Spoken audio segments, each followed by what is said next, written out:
On to the newly founded Avis.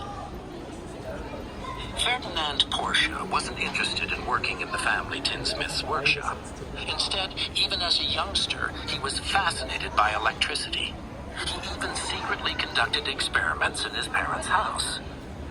In 1893, he joined the electrical company of Bela Egger & Co. in Vienna. Later, he moved on to the newly founded electromobile department at the coach building factory of Jakob Lohner & Co. There, he created the Lohner Porsche electric car, powered by a wheel hub motor, the first fully electric vehicle. That vehicle was faded at the 1900 Paris Exposition, but it had downsides due to its short range, and they continued to niggle at Ferdinand Porsche. In search of solutions, he developed a vehicle with a petrol-electric combination drive. That marked the emergence of the world's first fully functional hybrid vehicle. What you're looking at here is a replica. The name of the vehicle says it all. Semper Vivus means always alive. But Porsche didn't use the combustion engines as a direct drive. Instead, they fed a generator, which in turn supplied energy to the electric motors. It was a milestone in the career of Ferdinand Porsche, who was quick to establish his reputation as a resourceful designer in the young automotive industry. Austro-Daimler ADSR Sascha. With the Austro-Daimler, Ferdinand Porsche designed the first high-performance small car. It's fast and agile, just two of the qualities that would later be the mark of vehicles bearing the Porsche name. Financial backing for that project came from a like-minded individual, a motorsports enthusiast and visionary like himself, Alexander Sascha, Count Kolowrat. Porsche named the car Sascha after the Count as a mark of his gratitude. In 1922, 4 of these compact sports cars were entered in races. To make it easier to tell them apart in the hustle and bustle of the track, the cars were painted with symbols representing the suits in a deck of cards. Look at the model with spades from the front. 2 prominent features reveal the position of the engine. At the top is what's known as the lubrication nose. That's where oil is added to lubricate the engine beneath. It looks a bit like a miniature black flue pipe.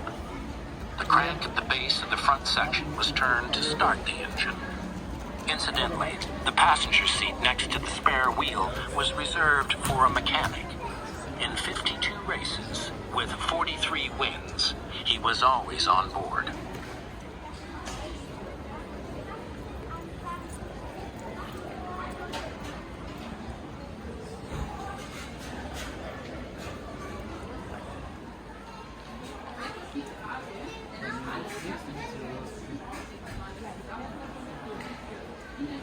The design principle of the Boxer engine.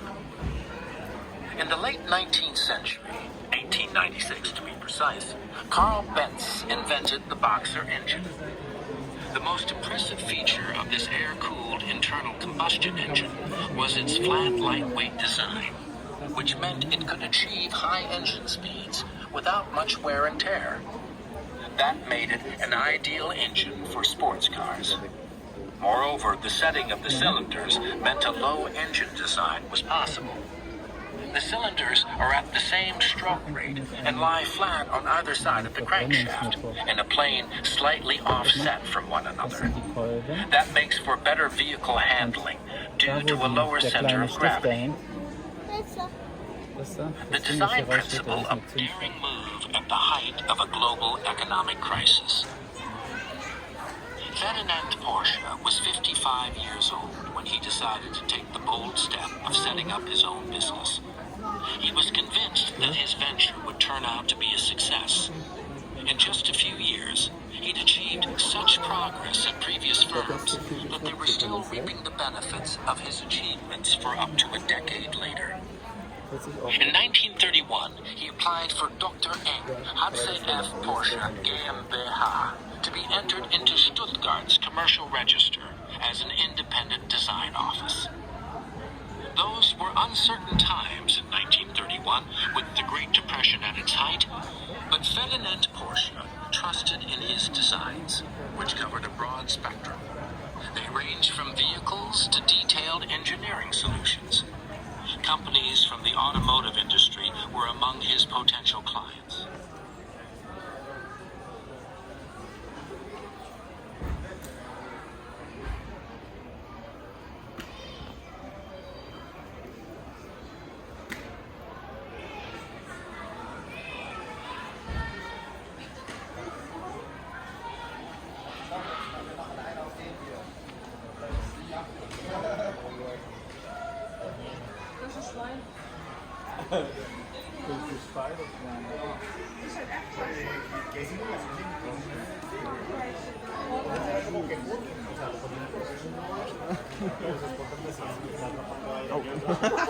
Danke dir.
Les cheveux ils sont pas confiés. Horrible. Frère, t'es arabe, forcément tes cheveux ressemblent à rien. Dès qu'il a mis des cols super.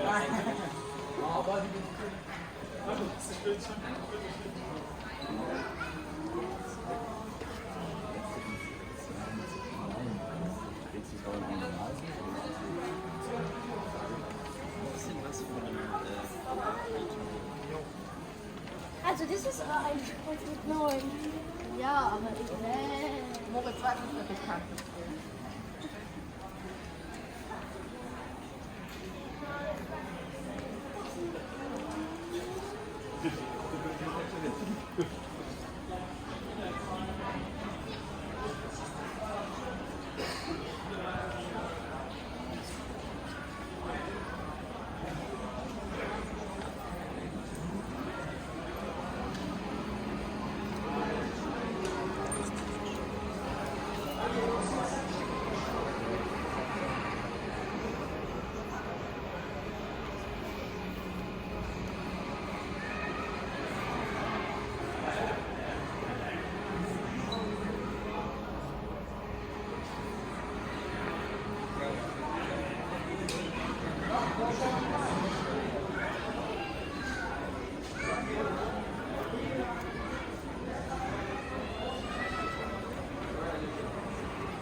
The guide works rather like a smartphone. You can adjust the volume with buttons on the left of the device. Exhibits are labeled with 3-digit numbers.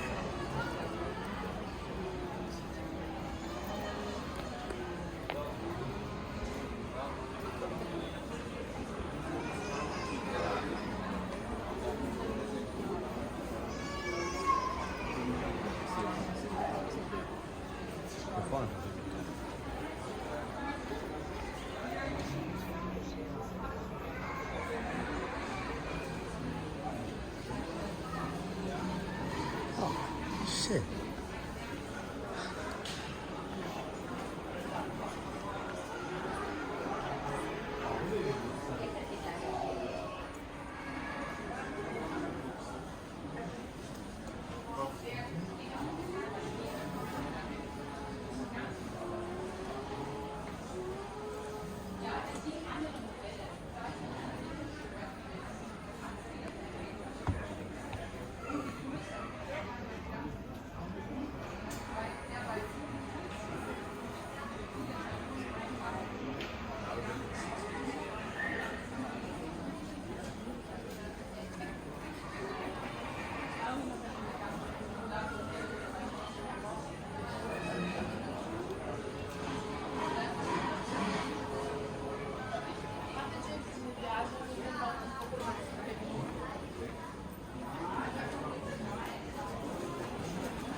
Porsche 917.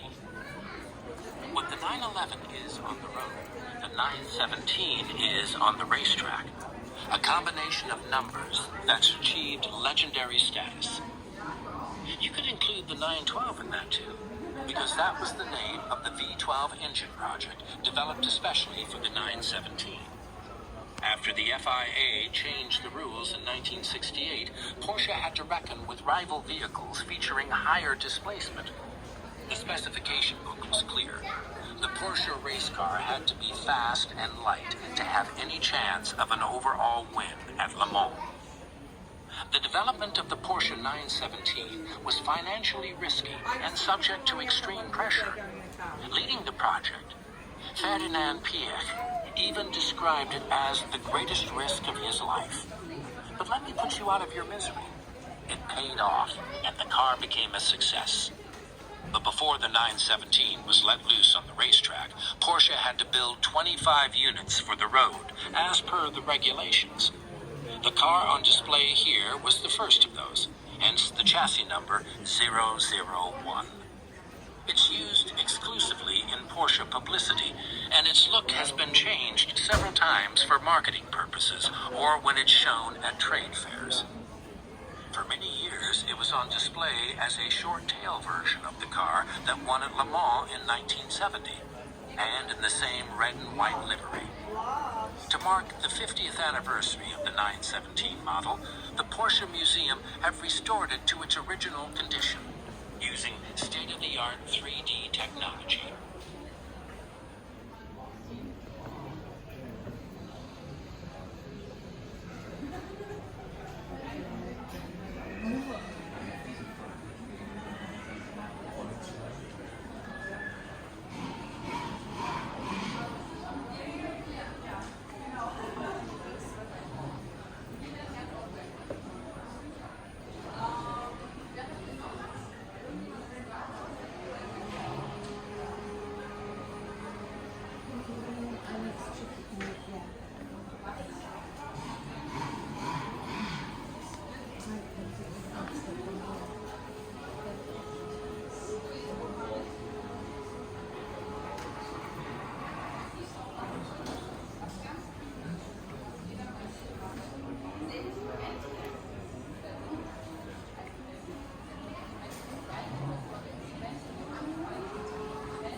Besonderes. Normalerweise ist das Wichtigste auf der Straße, was du da sehen willst. Was ist das? Was ist da? Ja?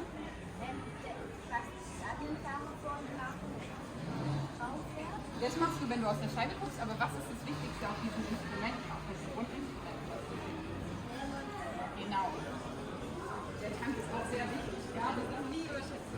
Aber normalerweise ist die Geschwindigkeit, wie schnell ich fahre, genau in der Mitte. Das kannst du vorsehen. Der Porsche, der hat aber viele Rennen gewonnen. Und deswegen wollte man im Design zeigen, dass der Porsche viel auf der Rennstrecke hat und viele Rennen gewonnen hat. Und im Rennsport ist nicht nur die Geschwindigkeit wichtig, sondern die Drehzahl, wie schnell sich der Motor dreht.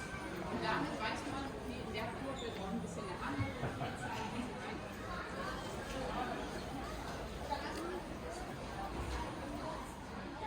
Porsche 917 Longtail. The speedometer shows almost 400 kilometers an hour, within touching distance of 250 miles per hour. The road ahead becomes a narrow ribbon. Complete concentration is essential. At this speed, an airplane would long since have lifted off. What must that feel like? It's almost unimaginable. Only the fearless pilots behind the wheel know for sure. British race driver Vic Elford experienced it for himself in his Porsche 917 Longtail at Le Mans, when he reached a speed of 387 kilometers per hour. Of course, that car was rigorously optimized for extreme speed. That was, after all, its trademark. After countless hours in the wind tunnel, the engineer in charge, Ferdinand Pièce, and his team developed a short tail and a long tail version of the model. The idea was to maximize the chances of winning on various types of track. The short 917 was intended for meandering circuits with plenty of corners, the long one for pure speed. At Le Mans, there's only one currency on the almost 6-kilometer-long straight, full throttle, so the long-tail version only raced there.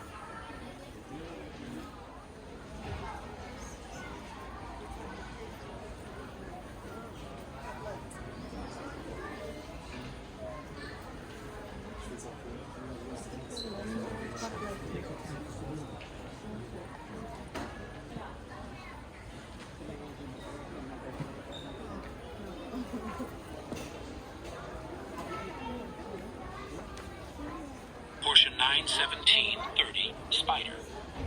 The Porsche 917-30 Spider has its own place in the success story of this model line.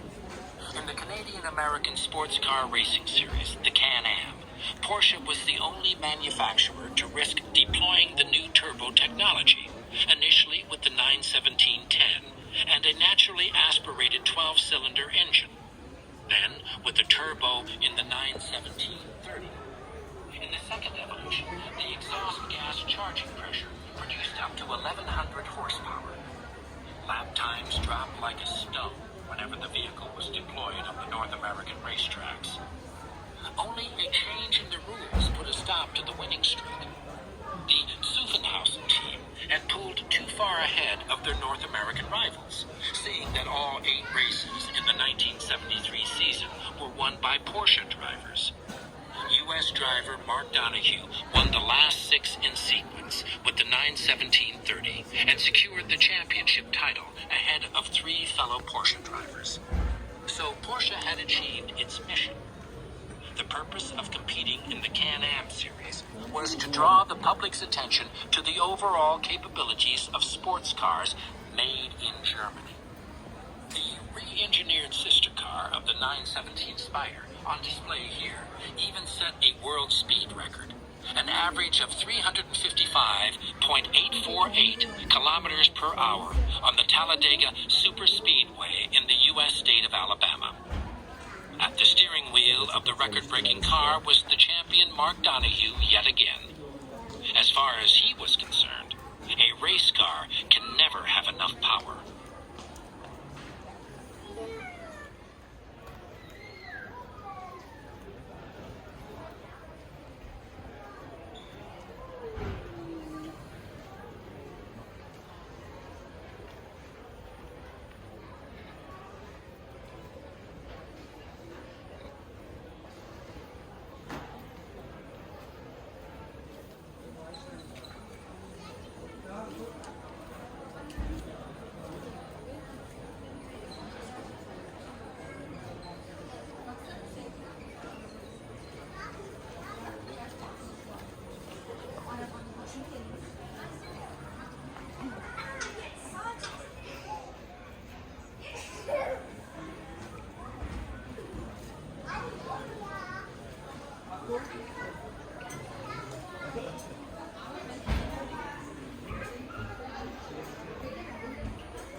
Porsche Formula One. Formula One is seen as the premier class of motorsport. During what's known as the 1980s turbo era, the races were especially spectacular. It was a time when the traditional McLaren racing team, with its naturally aspirated engines, was on the back foot. The Brits needed a quick fix, and found it with Porsche. 6-cylinder turbo, just 6 months development time. A challenge Weissach passed with flying colors. High-tech investors TAC provided the finance for the high-performance turbo engine, which scored the first of many successes in 1983. McLaren race cars with this Porsche engine won 25 Grand Prix races in 4 years.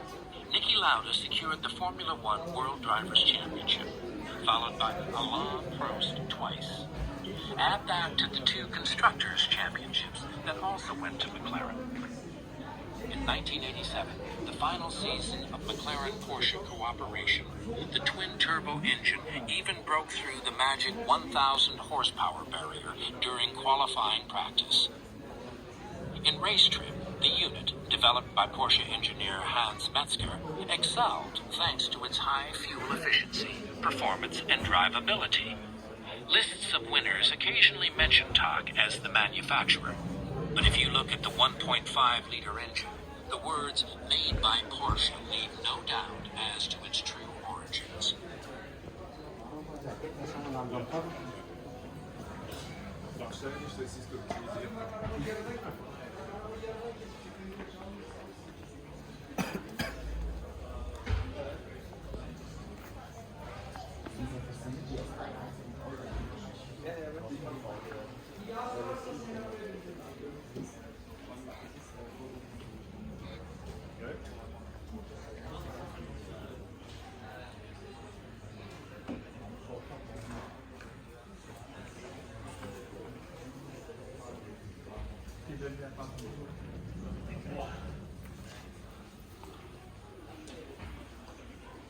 Right to left, our museum is accessible throughout and can be experienced without climbing stairs.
Can I see?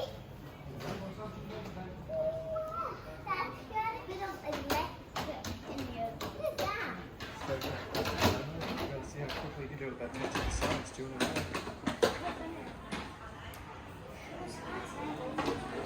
What do you mean by that?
Yeah. Yeah, it is electric.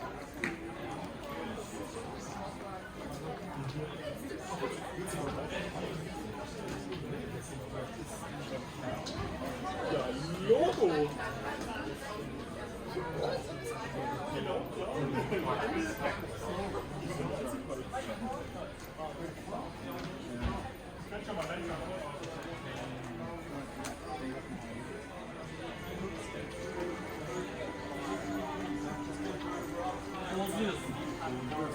The icon in the top left corner will take you to the menu.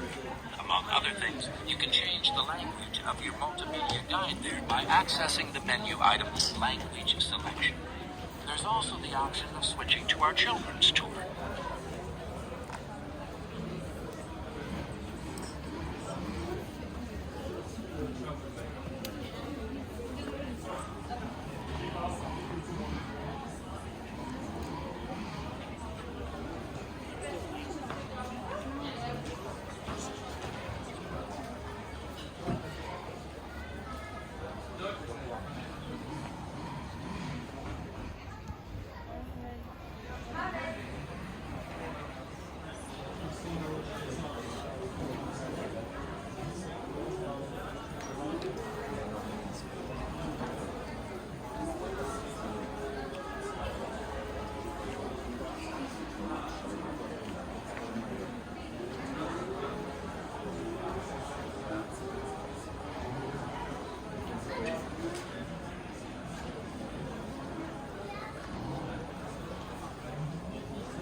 Nå, mens man kører, ikke? Ja. Det er 3 centimeter. Ja.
From the very beginning, the Porsche story was electric. At first glance, this vehicle may look like a carriage, but if you take a closer look, you might want to bend down to check out the axle. You'll soon realize there's much more to the Egger-Lohner C2 Phaeton that meets the eye. Because what you're looking at here is the oldest surviving design by Ferdinand Porsche. This electric vehicle dates back to the century before last. Yet the idea of mobility becoming electric couldn't be more cutting edge. At the time, Ferdinand Porsche was employed as the head of the test center at the Vereinigte Elektrizitätsanstalt AG, the United Electricity Corporation in Vienna. His great career in automobile manufacturing began with an inquiry from the coach-building firm of Lohner. Ferdinand Porsche built the engine and the chassis. Aged 23 at the time, the young inventor refused to be intimidated by any obstacles in his path. The Phaeton, built with significant input from Porsche, had an astonishing range of 80 kilometers, almost 50 miles. But the battery weighed over half a ton and took up to a week to charge. The vehicle's speed made up for that, though. It was able to do a stunning 25 kilometers or 15 miles an hour. That fired up the sporting spirit so typical of Porsche, and a vehicle based on the Phaeton actually won a race in Berlin-Zehlendorf. By this point, we're really not talking about carriages anymore.